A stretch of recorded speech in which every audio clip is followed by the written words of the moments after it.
2008, o jovem senador do Illinois, Barack Obama, provocou uma revolução na política norte-americana ao usar as redes sociais, que então começavam a dominar o mundo, para conquistar os jovens e colocá-los nas ruas para recrutar a população para votar e conquistar votos.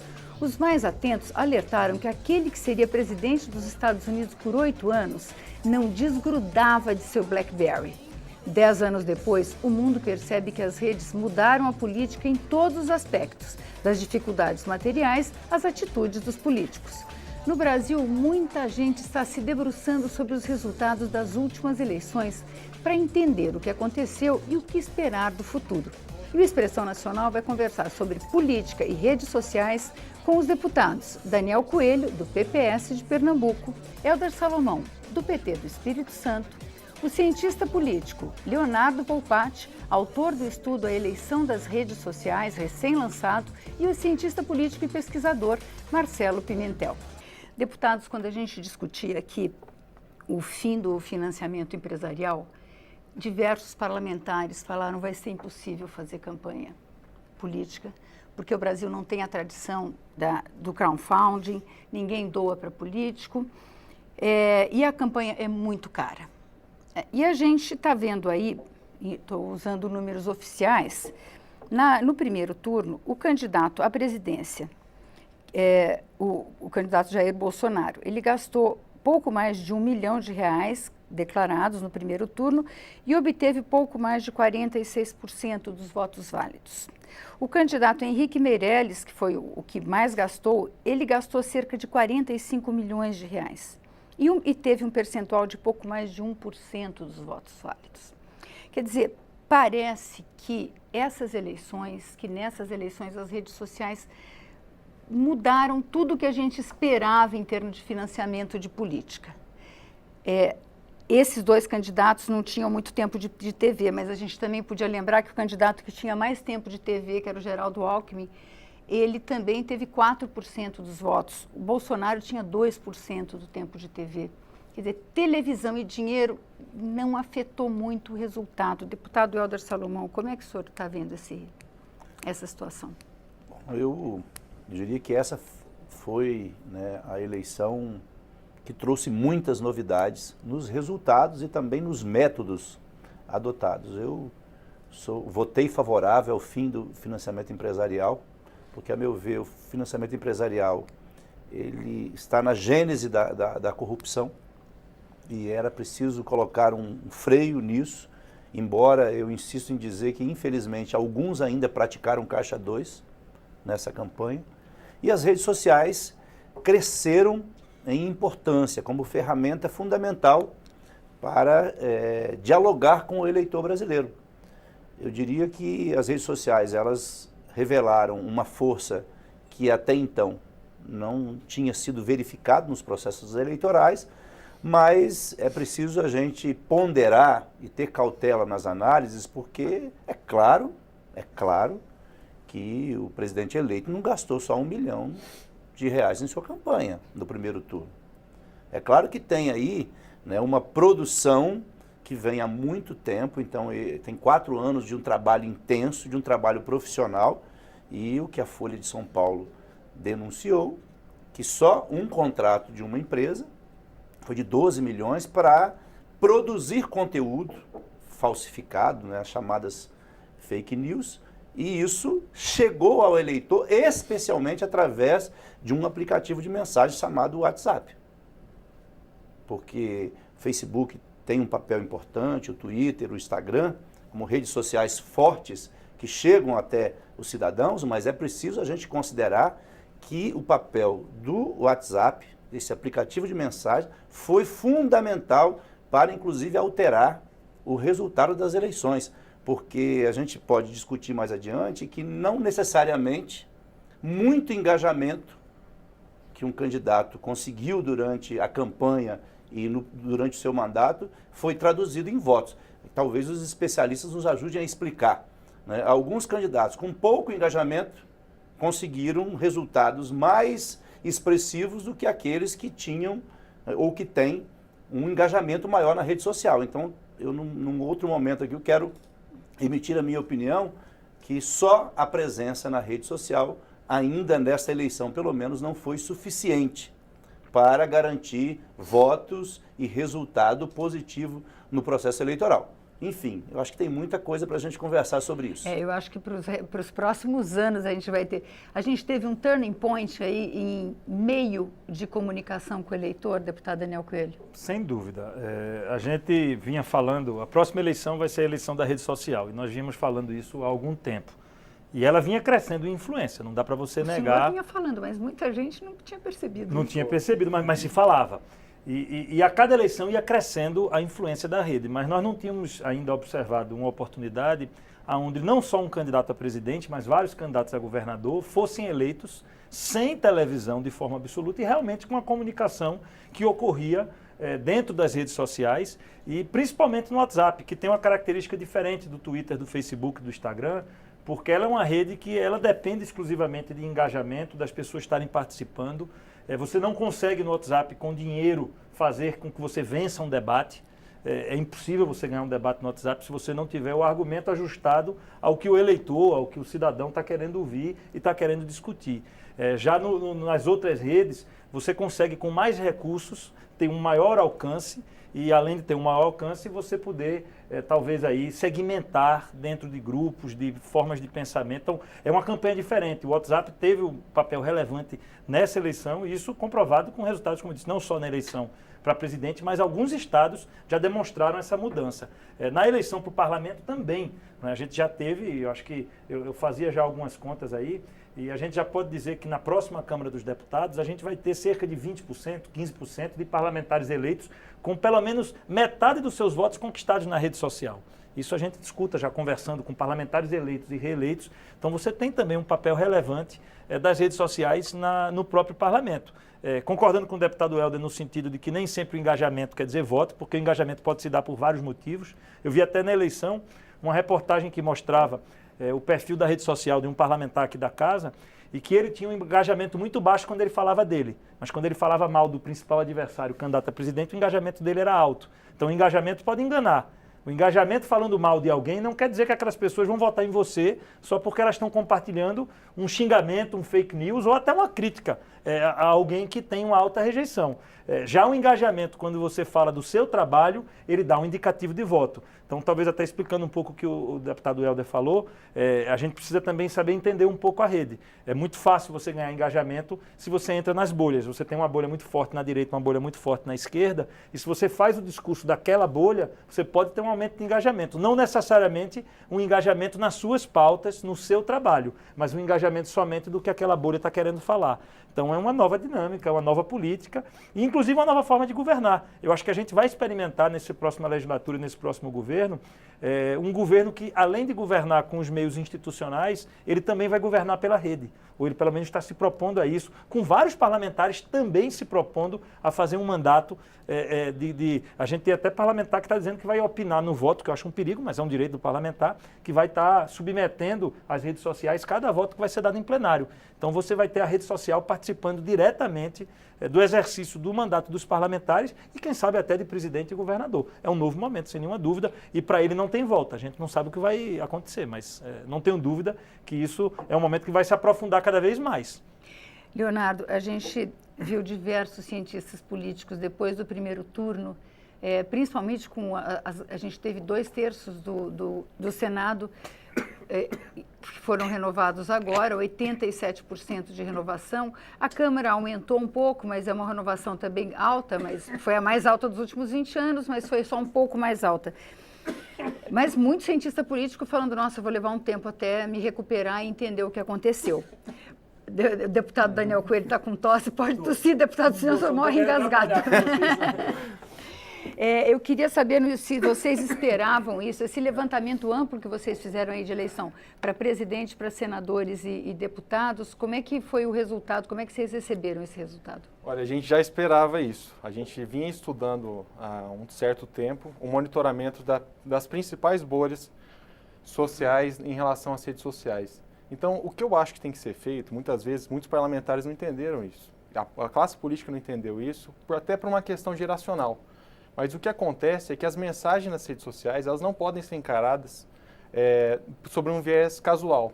Tem que ser olhado de uma maneira mais científica, porque você vê que há um fenômeno social ali. Quando há algumas mensagens sendo ditas, algumas narrativas sendo formadas, essas narrativas convencem aquela bolha específica da direita ou da esquerda, ou sobre algum assunto específico, por exemplo, armamento, você vê que há grupos de apoiadores, influencers, deputados, partidos que se formam ali, e aqueles partidos, aquelas bolhas, aqueles influencers, formam uma opinião e conseguem ter engajamento dentro daquele grupo social. E assim vai atingindo a sociedade, aquelas narrativas vão ganhando força, e quando ganham força, notoriamente, vão ganhando popularidade, e quem se consolida como representante daquela pauta tende a ser um herói, digamos assim, tende a ser uma pessoa que personifica aqueles valores, aquela narrativa. Então, eu acredito, com o livro que nós fizemos, nós conseguimos ver isso claramente. Os parlamentares ou a classe política em si, muitas vezes não entendeu esses movimentos científicos. Então, quando se entende, muitas vezes vão tateando alguns assuntos que dão repercussão. Mas a verdade é que você tem que entrar numa bolha daquela, você tem que ganhar notoriedade daquela bolha para você conseguir converter aquilo em voto, em dividendo político, em apoio a pautas parlamentares. E esse é um processo que leva tempo. Não é um processo que você faz do dia para a noite. Então, aqueles parlamentares que chegaram na eleição, na véspera da eleição, quiseram impulsionar, ou seja, quiseram pagar as redes sociais para alcançar mais gente, não teve engajamento. Você tem visibilidade, você consegue atingir mais pessoas, mas não necessariamente aquelas pessoas gostam da sua pauta ou confiam em você a ponto de votar em você. Então, o turning point, eu acho que o momento de transição é entender que as redes sociais abriram um canal direto para ganho de confiança e para ganho de desconfiança de alguns parlamentares. Quem conseguir conquistar esses grupos específicos e ter a confiança deles, e ter a lealdade deles, explicar o porquê está votando nas coisas, vão conseguir realmente ter campanhas mais baratas e conseguir dividendos políticos para suas pautas. Marcelo, como é que você vê essa questão das eleições? Quer dizer, pelo que o Leonardo falou, também tem uma questão aí do parlamentar procurar os assuntos, mas o parlamentar tem uma pauta que ele quer propor à sociedade também, né? Você acha como é que você viu essa mensagem chegar? Bem, eu discordo de alguns temas centrais nas colocações que foram feitas, né?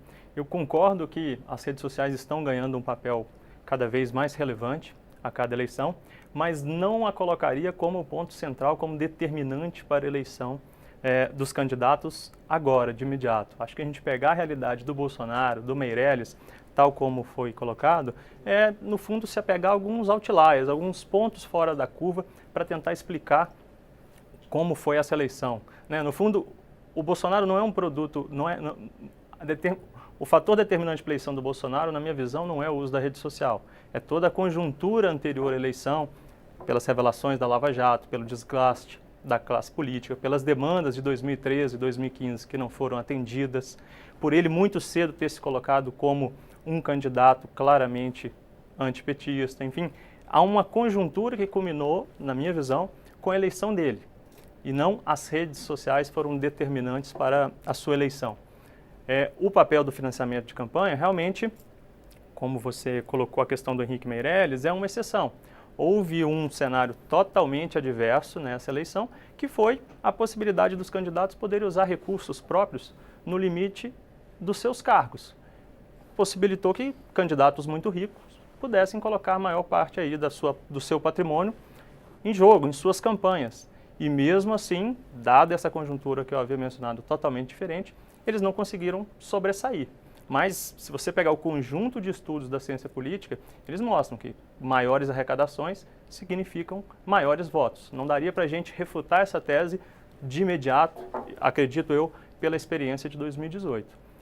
São fenômenos muito complexos que precisam ainda ser estudados e precisam de muito tempo. Me chamou uma atenção no estudo do Leonardo que o segundo candidato com maior nível de engajamento na rede foi o Amoedo, do Partido Novo, que não teve uma votação muito expressiva. Era um candidato novo no cenário, não era um político tradicional, teve até uma votação grande para quem estava começando. Teve, né? Uma boa votação. Teve uma boa votação para quem estava... Espaço. Agora, ele teve o segundo nível, ele ficou acima do Fernando Haddad no nível de engajamento nas redes sociais. Quer dizer, isso... A rede não é uma causa, ela isso é um não sintoma. se refletiu automaticamente em votos, é isso que você está falando? Olha, Exato. eu acho que nós temos vários casos. Tem esse caso do Almoedo, tem casos de vários senadores e de vários deputados federais, estaduais também, em cada estado, de grande repercussão nas redes sociais e votações pequenas. Eu vejo o seguinte, que de fato não dá para absolutizar o poder das redes sociais. Eu assisti uma palestra com um sociólogo italiano chamado Domenico De Masi. E ele disse que na Itália, no parlamento, isso foi em 2013, já tem 5 anos, naquela época, mais de 100 deputados italianos foram eleitos basicamente pela sua atuação na rede social. Então é claro que a influência das redes tende a crescer, é irreversível isso. Mas eu vejo que nós temos alguns problemas. Porque, por exemplo, de fato, a eleição do presidente não se dá apenas pelas redes sociais. Além, né, dele pegar uma onda, né, de criminalização do Partido dos Trabalhadores, que vem sendo, né, sistematicamente feito desde 2005, mas mais fortemente a partir de 2015, 2016 com o impeachment. E ele pegou bandeiras e temas que têm apelo popular. Porque se a gente vai para a rede social com temas e com bandeiras que não têm repercussão, você não consegue, primeiro não consegue engajamento, e segundo, isso não vai ser revertido em voto. E o mais grave, que alguns parlamentares, e aqui da casa mesmo, analisei alguns casos, não é o caso de expor aqui, mas que tratou a rede social como se fosse um portal de notícias. Divulgava, né, aquilo que o Daniel falou, divulgava temas polêmicos, mas isso não se traduziu em voto porque o eleitor não fez a associação entre a atuação do parlamentar e aquilo que era divulgado em suas redes sociais. Então é fundamental a gente analisar isso, porque na minha avaliação a rede social terá um papel cada vez mais relevante. Eu creio que os que foram reeleitos e os novos eleitos terão uma preocupação maior com a utilização da rede social. Eu tenho feito isso de forma artesanal, nós não podemos desconsiderar que tem aí uma indústria hoje, né, montada. Ficou provado que vários endereços utilizados na campanha do presidente eleito tinham endereços fora do país, portanto não é nada espontâneo, tem muito dinheiro nos bastidores, tem robôs atuando, muitos políticos usam robôs para poder curtir as suas páginas, para impulsionar, para gerar engajamento. E o que dá voto, na verdade, é uma combinação de fatores. É a rede social, mais a coerência da atuação, ou então o tema que se utiliza na campanha. Então, o presidente eleito utilizou temas que são caros à população e apresentou soluções que agora ele vai ter que provar no exercício do governo que são possíveis. E a última coisa que eu acho assim fundamental, as próximas eleições, eu acho, Daniel, que nós vamos ter que nos debruçar sobre a lei eleitoral, porque é preciso que sejam colocados alguns limites. Por exemplo, eu sou contra essa possibilidade do autofinanciamento ser no valor total do teto de gasto da campanha. Quer dizer, eu creio que eu, Daniel, qualquer outro que for disputar uma eleição, deveria poder doar para si próprio, autofinanciar sua campanha em no máximo 10%. Senão há, de fato, uma desigualdade. O candidato rico pode gastar todo o seu dinheiro para autofinanciar a sua campanha. Eu, que sou professor, vou ter que gastar aquilo que me... né? E eu sou professor, como militante da minha profissão. Então, imagina, é desigual isso. Então, é preciso corrigir algumas coisas. E é preciso a gente se debruçar sobre as fake news. Eu tenho, assim... Não, vou dar um exemplo. Mas vou dar um exemplo. Só para a gente ter tempo de todo mundo se manifestar. Nos últimos 15 dias, tinha uma pesquisa na minha cidade, que não foi feita por nós, mas que foi feita. Essa pesquisa indicava um resultado eleitoral para presidente. Nos últimos 15 dias. Em 15 dias, a eleição virou de cabeça para baixo, por causa da atuação forte na cidade das fake news, inclusive influenciou negativamente no meu desempenho eleitoral. Foi bom? Foi, mas podia ter sido melhor. Eu queria explicar por que a gente chamou esses dois deputados. Os dois deputados têm uma presença importante na rede social, acho que vocês já perceberam. Os dois atuam há algum tempo nas redes sociais e têm uma presença marcante, por isso que a gente está aqui conversando com eles sobre isso. E eu queria colocar uma questão. Teoricamente, os meios de comunicação de massa são um jeito mais fácil da gente chegar a muita gente. Né? Televisão, você chega a 100 milhões de pessoas.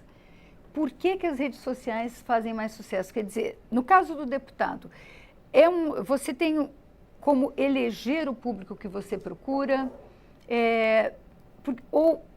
porque teoricamente é um contato quase que individual. Você tem, primeiro, várias redes e várias formas de comunicação. Então, a rede social, ela é utilizada diretamente. Então, Daniel pode ter, eu tenho minha página, mas a rede social, ela também debate por si só. As pessoas, elas debatem dentro dos seus grupos de atuação, dentro das suas áreas, dentro das suas categorias.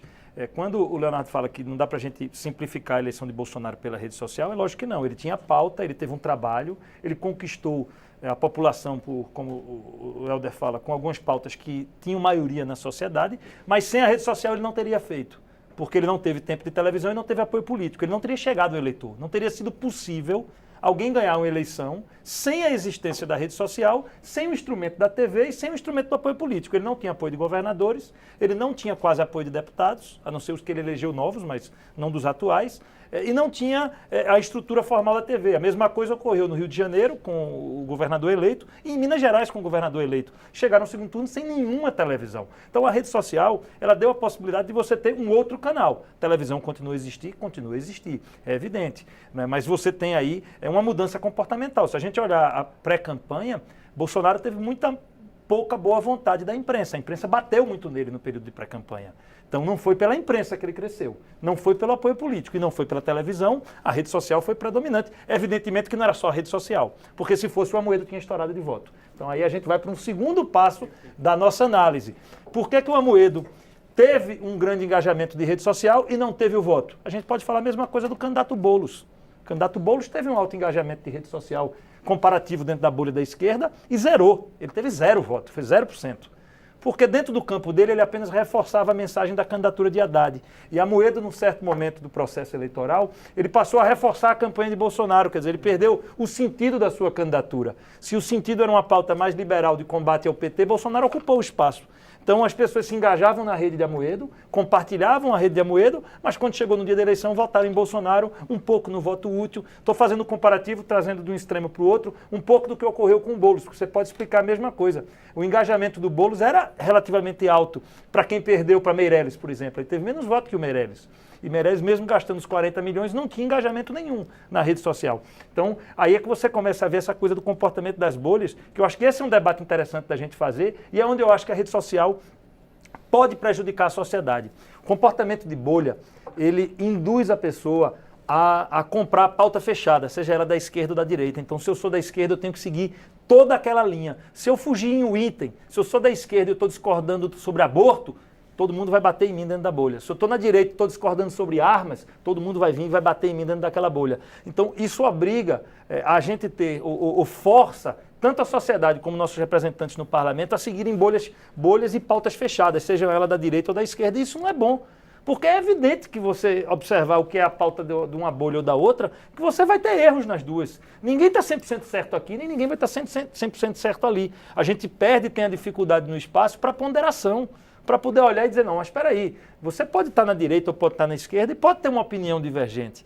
E eu acho que isso vai ficando cada vez mais difícil, você poder fugir nesse ambiente de rede social daquela pauta fechada que está comprada, seja por um extremo, seja pelo outro. Inclusive o resultado da eleição, não só a eleição do presidente, que deu um segundo turno, né, com o PT e o PSL, mas quando você olha a composição do parlamento, você vê que aquelas candidaturas mais ao centro e mais moderadas, tanto na eleição majoritária como na eleição para deputado, tiveram mais dificuldade, porque elas fugiam da lógica da bolha. Elas eram contraditórias, eram candidaturas que às vezes tinham posição à direita, às vezes tinham posição à esquerda. E neste momento, com essa nova conjuntura de rede social, há uma dificuldade muito grande de você se posicionar nesse campo moderado. Isso pode se refletir aqui no parlamento? Isso já tá feito no parlamento. A gente vai ter um parlamento com uma quantidade maior de parlamentares que estão comprando a pauta fechada da bolha da direita e aqueles que estão comprando a pauta fechada da bolha da esquerda. Aqueles que estão no centro, centro-esquerda, centro-direita ou centro, eles vão ser pressionados pelas bolhas. Então você vai ter uma pressão que vai ser exercida, né, pelo campo da esquerda e pelo campo da direita nos que estão no centro. Então isso já é um elemento dessa eleição. Quer dizer, hoje se você tem, eu posso dar exemplo para os dois lados, eu usei do aborto e usei das armas, mas se você for eleito mais no campo da centro-direita e você não é a favor de uma liberação total de armas, você vai apanhar imensamente nas redes sociais do seu eleitor. Da mesma forma, se você está no campo da esquerda e você tem uma opinião divergente no que se refere, por exemplo, a uma reforma, como a reforma trabalhista, você vai apanhar imensamente dentro do seu ambiente da bolha, porque ali vai ter uma posição quase que fechada. Então isso faz com que você cada vez mais distancie os dois polos. Você percebe isso na eleição americana. Você teve Sanders, que era um perfil bem mais à esquerda do que a média do Partido Democrata, crescendo muito dentro do ambiente democrata, e Trump, que derrotou à direita o próprio Partido Republicano. Você vê que nos Estados Unidos houve uma separação também. Mesmo em dois partidos consolidados, os extremos cresceram e o meio moderado foi tendo dificuldade. Então isso é um novo problema como sociedade que a gente vai ter que enfrentar. Porque é evidente que se você comprar pautas fechadas, seja de uma bolha ou da outra, você vai estar comprando também coisas certas e coisas erradas, independente de sua posição ideológica. Bom, para todo mundo ter tempo de falar um pouquinho melhor, a gente vai fazer um pequeno intervalo e volta com os nossos especialistas. Até daqui a pouco.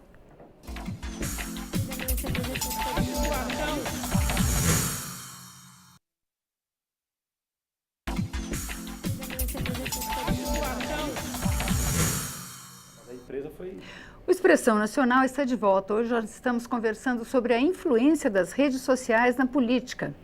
E eu vou começar perguntando para o Marcelo Pimentel. Quer dizer, a gente fez os programas que a gente fez logo depois do primeiro e do segundo turno, eu fiquei surpresa com uma coisa. Mesmo eleitores muito simples, quando a gente perguntava, e aí, para quem você votou para deputado? Falou, eu votei nos deputados que vão apoiar o meu candidato no parlamento. Eu nunca tinha visto esse tipo de consciência, né? Dificilmente o brasileiro pensa que a gente precisa formar uma bancada para apoiar o presidente. As redes sociais aumentaram a politização da discussão? Bem, provavelmente aumentaram, né? Talvez esse tenha sido um mérito interessante das redes sociais. E esse fenômeno aí de um voto mais vertical, né, é realmente interessante porque ele dá maiores condições de governabilidade, né? Supostamente teremos aqui uma bancada relevante do partido do presidente e ele poderá ter mais condições de manusear a base de acordo com a posição do executivo. Então, esse é um mérito, é algo realmente a ser acompanhado, porque, bem, redes sociais elegem, mas não governam, né? Há outros fatores envolvidos, mas esse alinhamento pode ser realmente muito importante ao longo do mandato. Quer dizer, você acha que estimulou um debate político? É possível a gente dizer que as redes sociais estimularam, mesmo que de forma distorcida, por fake news e outras coisas? Ah, sim, sem dúvida. Ela levou ao celular, ao smartphone dos cidadãos, uma quantidade de informações que talvez, sem a existência das redes sociais, ele não teria acesso, né?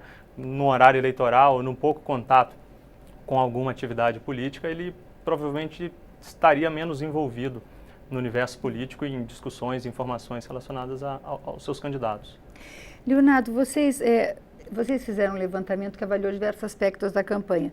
Uma das maiores novidades nessa campanha, a gente passou por ela, né? A gente falou nela, mas que é o impulsionamento. Eu queria que você explicasse um pouco melhor o que é e se funcionou. Quer dizer, se a gente teve diversas pessoas, impulsionamento podia ser feito se o candidato usasse a sua própria banco de dados, não podia ser feito se ele pagasse para usar o banco de dados de outro. Ou seja, mandar mensagens para eleitores usando as redes sociais. Funcionou?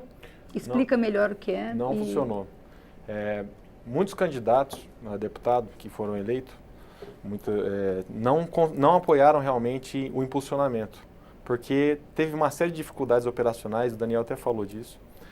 Só que no caso, quem pagou muito, por exemplo, a Dilma foi, eu acho que a campeã que mais gastou recursos com impulsionamento.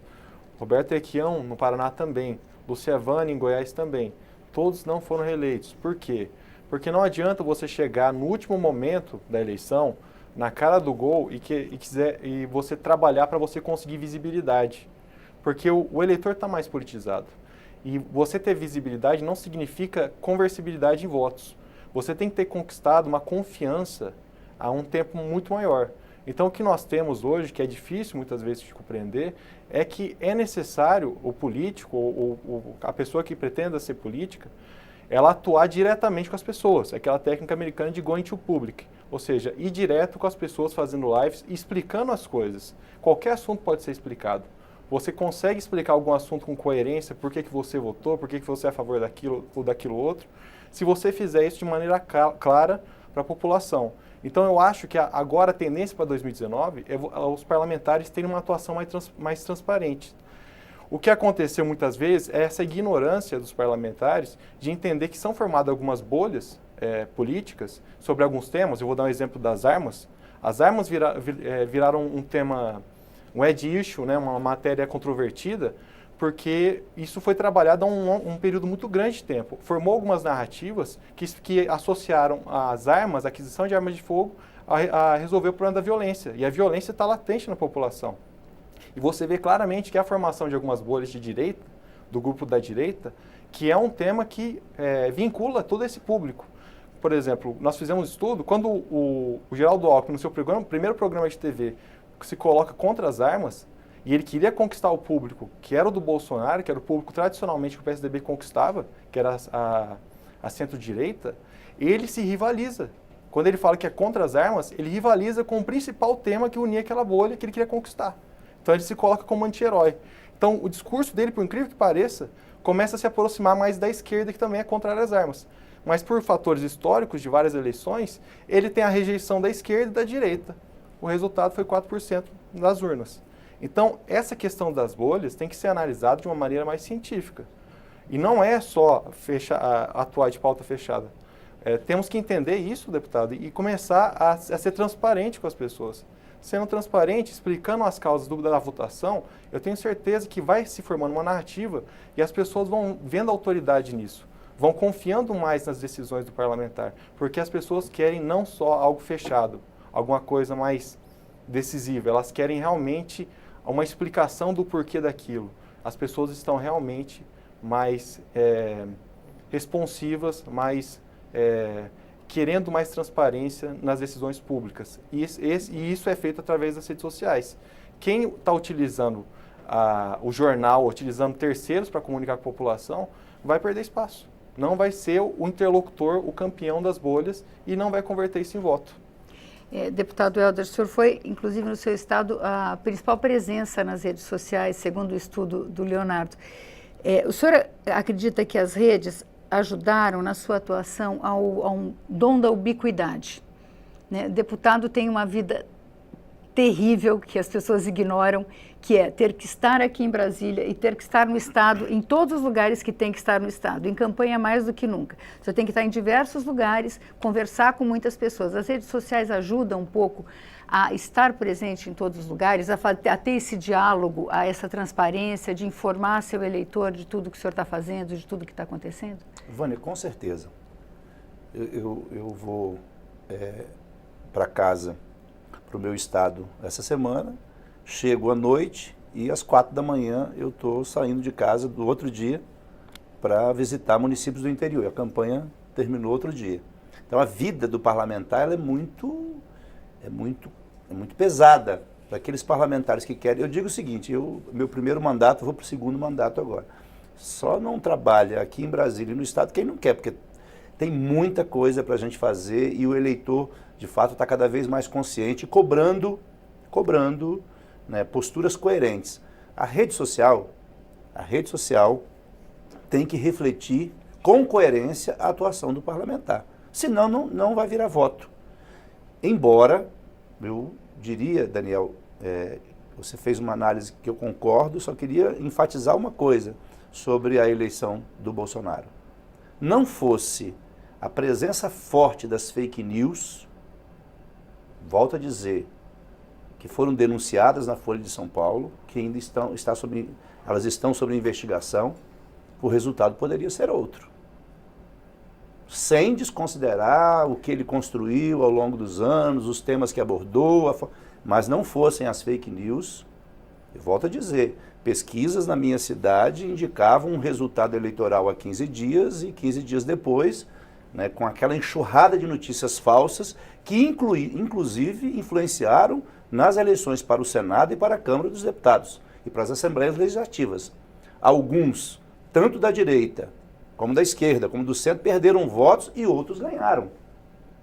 É só a gente olhar pesquisas para senador, né, especialmente porque deputado federal não se divulgou pesquisa, mas se sabia da presença de alguns candidatos e a gente viu o resultado diferente.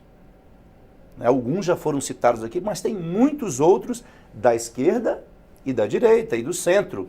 Então mostra que, de fato, é verdadeiro, Daniel, o seu argumento de que os que não se posicionaram mais à esquerda ou mais à direita, que ficaram mornos no processo eleitoral, tiveram problema de votação e não conseguiram êxito. Foram poucos os que se posicionaram de maneira mais isenta, digamos assim, do debate principal da polarização da esquerda e da direita, que conseguiu êxito eleitoral. São raros, a não ser aqueles que têm uma trajetória, uma história, porque a rede social tem que refletir a história do candidato, né? Não pode ser construído de última hora. O que eu avalio, assim, eu sou leigo no assunto, mas os especialistas podem nos ajudar aqui, eu vejo que as redes sociais elas têm um papel fundamental, ampliaram o interesse das pessoas pela política. As pessoas estão acompanhando mais porque pegam o telefone, né, e estão com a notícia na palma da mão. Só que as redes sociais, elas também, elas junto com o trabalho que a mídia tradicional fez, levou a uma polarização perigosa. Por que perigosa? Porque tem mais informações, tem mais interesse, mas as informações são superficiais. O debate é raso, as pessoas não se aprofundam nos temas. E o pior, aí que é o mais grave, por isso que eu digo que nós temos que nos debruçar sobre as fake news. As fake news foram responsáveis pelas eleições de alguns senadores, pelas eleições de alguns deputados estaduais e federais, e eu coloco aqui o debate sobre se não fossem as fake news, possivelmente nós poderíamos ter um outro resultado eleitoral para presidente da República. Então eu vejo o seguinte, que esse tema é um tema que a gente não vai resolver numa expressão nacional e nem nas teses que os especialistas vão se debruçar nos próximos anos. Agora, eu vejo que, de fato, as redes sociais também provocaram intolerância. Eu estava vendo uma entrevista assim, fantástica com uma psicóloga, dizendo como que as pessoas se encorajam muito mais nas redes sociais para dizer o que pensam, porque eu dizer para você, Vânia, para o Daniel, para o Leonardo, para o Marcelo, frente a frente é uma coisa, eu me esconder atrás de um computador e de um smartphone é diferente. Então as pessoas se encorajam a dizer coisas. E o pior, muitas pessoas pegam a informação sem nenhuma análise, sem nenhum critério, sem nenhum senso crítico e reproduzem aquela informação. Então, na verdade, as redes sociais também levaram as pessoas a uma conclusão equivocada. Por quê? Eu recebo a informação, não procuro saber a fonte, não quero saber quem mandou. Se me interessa, se interessa o meu pensamento político, se interessa a bolha da qual eu faço parte, eu reproduzo para toda a minha lista de transmissão. Então, assim, a gente precisa ponderar, porque, de fato, nós estamos diante de um fenômeno que vai crescer e quem não acompanhar esse fenômeno vai ser atropelado, com certeza, mas também quem achar que tudo isso se resolve, que a rede social trouxe mais democracia, trouxe sim, das informações, mas não na profundidade do debate. Deputado Daniel, eu queria saber se as redes sociais mudaram ou afetam a sua forma de atuar e como é que o senhor vê essa questão das fake news? Não, eu já sou fruto das redes sociais, na verdade. Pois porque o senhor é muito jovem, isso não tem nem como ser afetado. Na verdade, eu acho que eu já sou deputado federal por 2 vezes por conta das redes sociais. Já é um processo inverso. Eu não tenho apoio formal político, então eu não construí a eleição no modelo tradicional. Minha eleição já foi construída através das redes sociais, com tempo restrito de televisão nessa eleição, evidentemente calçado numa história anterior, desde o tempo que fui vereador, mas sem nenhuma dúvida com as redes sociais como o principal instrumento eleitoral. As fake news não são novas.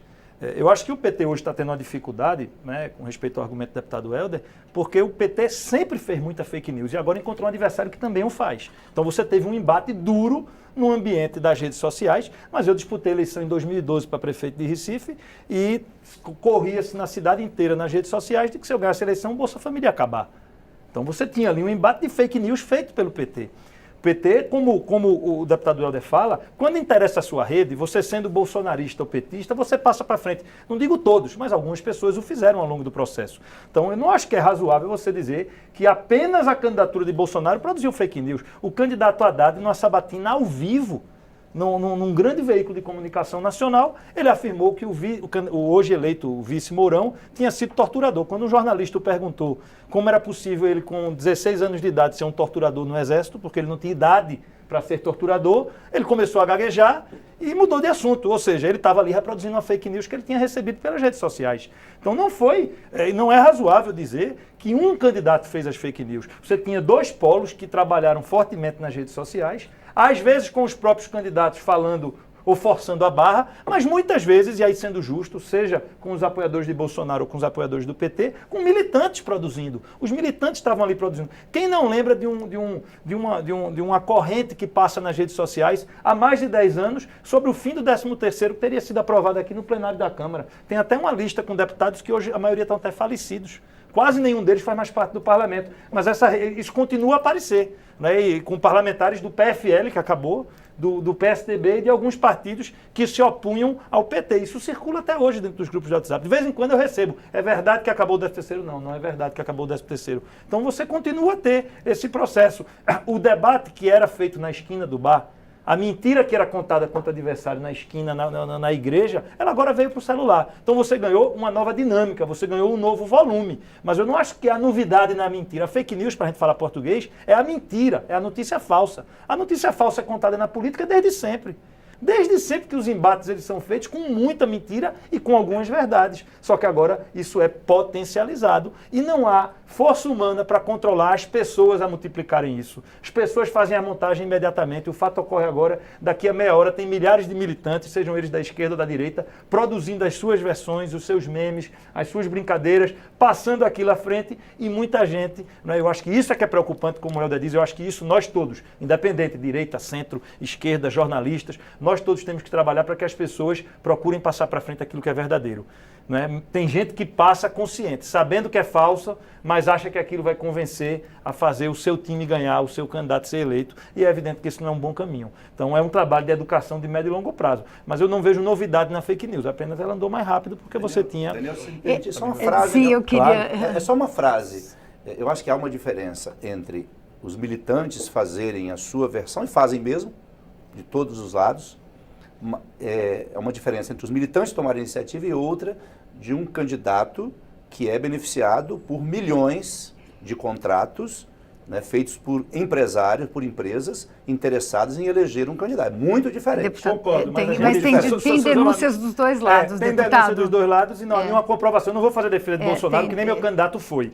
Mas não há nenhum elemento que comprove que ele fez essa contratação. Isso é uma matéria de um jornal que precisa ser provada, inclusive negada pelo WhatsApp, porque o WhatsApp negou que teria havido o contrato. Então, além de uma matéria no jornal, que é um jornal que evidentemente fez campanha contra o candidato Bolsonaro, e é direito do jornal, não há comprovação. Sem querer aqui ser advogado, isso não foi o meu candidato, mas a gente as eleições presidenciais estão encerradas e a gente vai ouvir o Marcelo Pimentel sobre a questão dos fake news. Das fake news, ela nos traz a um ponto central do debate, na minha visão, que é o TSE tem condições de fiscalizar esse tipo de prática? Ele tem condição de fiscalizar as contas eleitorais, por exemplo, tal como as regras estão colocadas hoje? Bem, para mim fundamental é fiscalização e transparência. E parece que nós não estamos em condições adequadas para um amadurecimento do debate nesses dois pontos, nesses dois pilares. Acho que nós regredimos da legislação anterior de financiamento de campanha para um modelo hoje que é um pouco irreal. Acho que falta transparência, por mais que ainda sejamos modelo no mundo. E nessa questão de fake news, não há condições de fiscalização sobre essa prática. Então, esse para mim é um ponto fundamental da discussão. Como podemos inibir essa prática, dado que fiscalizá-la, puni-la é realmente muito difícil, é uma tarefa complexa. A questão da fiscalização do financiamento da campanha, por que você acha que a gente regrediu? Em que medida a gente perdeu o controle? Porque antes... Eu acho que com as revelações da Lava Jato, nós demos uma guinada na legislação para um cenário hoje que é irreal. Não dá para negar que, bem, empresas são atores políticos e participarão do jogo. Há estudos que mostram que um problema grave do modelo anterior era, por exemplo, a concentração das doações. Você tinha, em 2014, 10 grupos econômicos que doaram 28% de todos os recursos da eleição, enquanto os outros 72% foram de doações de 16 mil grupos. Então, a legislação, ela permitia esse tipo de prática e esse era um ponto, por exemplo, que podia ser combatido através de uma regulação do valor total que poderia ser doado, de uma diminuição do número de candidatos que poderia ser doado, enfim. Havia mudanças em uma reforma eleitoral possível que poderia manter a realidade do nosso cenário. Hoje, o candidato Jair Bolsonaro declarou ter sido eleito com 2,8 milhões de reais. Ele colocou recursos à disposição do PSL, devolvendo recursos que ele tinha arrecadado. O Aécio Neves, em 2014, foi eleito com 226 milhões de reais. Então, qual é o segredo que hoje as campanhas custaram 1% do que elas custaram em 2014? Essa discussão precisa ser feita. As contas de campanha não estão realistas. Havia, por exemplo, a eleição da Dilma com 350 milhões de reais gastos, para uma eleição presidencial de 2018 com um teto de 70 milhões, já é um quinto, o cinto já foi muito apertado, que já nos levava a um cenário que em alguma medida era irreal, e nós nos deparamos agora com prestações de conta que, ao meu ver, precisam ser realmente fiscalizadas, não são coerentes com a realidade de uma campanha nacional. O teto para deputado era 2,5 milhões de reais. Nós temos um presidente eleito que supostamente gastou pouco mais do que um deputado poderia gastar para se eleger à Câmara. Tem alguma coisa que não está batendo, né? Leonardo, como é que você vê a questão das fake news? Uma facada, né? Uma exposição enorme, né? Antes de entrar na fake news, eu gostaria de retomar só o que o Marcelo levantou. Nós analisamos 4 fatores que nós entendemos que são fatores determinantes para essa eleição. Foi tempo de TV, recurso de campanha, ou seja, receita de campanha, apoio político partidário, de prefeito, de deputado, dependendo da campanha, e também engajamento nas redes sociais. E nós cruzamos esses dados, geramos gráficos. E você vê claramente, por exemplo, quem que era o candidato a presidente mais conhecido quando começou a eleição? Bolsonaro. Existem alguns dogmas no marketing que é ser conhecido, ser lembrado, ser votado. Ele já iniciou, faz 4 anos que ele está em campanha presidencial. Quem dos seus concorrentes estava há 4 anos fazendo campanha? Apenas ele. E ele conseguiu personificar a rejeição de um modelo de governo desgastado. Essa é a verdade. Ele entrou nessa bolha e ele conquistou esse público. E essa confiança que foi gerada há muito tempo, foi que repercutiu na conversão em votos. E ele se tornou conhecido por quê? Porque as redes sociais, elas funcionam com algoritmos. O que são algoritmos? Você consegue juntar semelhantes. Se você começa a curtir coisas, o próprio algoritmo das redes sociais, do Facebook, do Instagram, te caracteriza como um grupo. E ele começa a te fornecer conteúdos daquele grupo. O que o Bolsonaro fez? Ele conseguiu ser criticado pelo grupo da direita e da esquerda. Quando ele começou a ser criticado, naquele caso da Maria do Rosário, no caso do Jean Willis, ele estava nessa bolha, ele foi conhecido por todo mundo, ele virou pauta.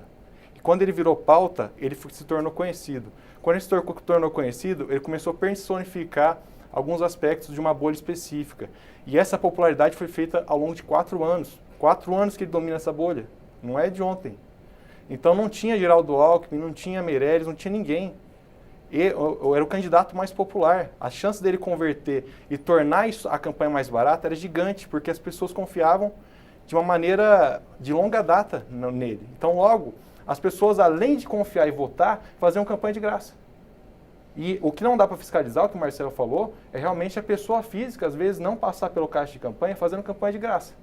Como é que o TSE fiscaliza o cara que vai na esquina imprimir um panfleto? E como é que pune o candidato? Porque ele não tem responsabilidade sobre isso. Então eu vejo que as redes sociais... Mas não é sobre isso que nós estamos falando. Não, né? com certeza. Mas eu estou querendo dizer é que a confiança gerou não só voto, mas gerou uma militância de graça que repercute na campanha barata. E eu acho que isso é um tema que tem que ser discutido na reforma eleitoral. Porque não é necessário fundo partidário e fundo eleitoral. Se o deputado ou parlamentar tiver um grande apoio, uma confiança, ele consegue. Tem deputado que, se 26 deputados forem eleitos com menos de 50 mil reais. Para senador... Quando a gente fala em engajamento, são pessoas que trabalham em prol daquele candidato, né? Também. Sim. Eles são militantes. Né? São militantes. Ele assume, a rede social consegue seduzir essa pessoa para ela trabalhar por esse candidato Todos os candidatos têm sem uns ganhar mais, outros nada. menos, né? Sem ganhar nada, né? Sim. O que eu vejo é, por exemplo, onde 4 anos atrás um senador ser eleito com 30 mil reais. E não foi um caso, foi vários. Senador, uma campanha de senador, pelo menos 3 milhões. O que é isso? É uma conversão de uma popularidade, de uma confiança que gerou voto. Esse é o grande segredo. Que quem entender vai conseguir atuar aqui e se Mas eleger. isso é uma coisa que você acha que se reproduz ou é um fenômeno? Essa fiscalização que Marcelo fala, Leonardo e Helder também, e eu acho que a gente tem que avançar para isso. O principal instrumento que você tem de fiscalização, e aí a gente precisa de um maior aparato, é o visual.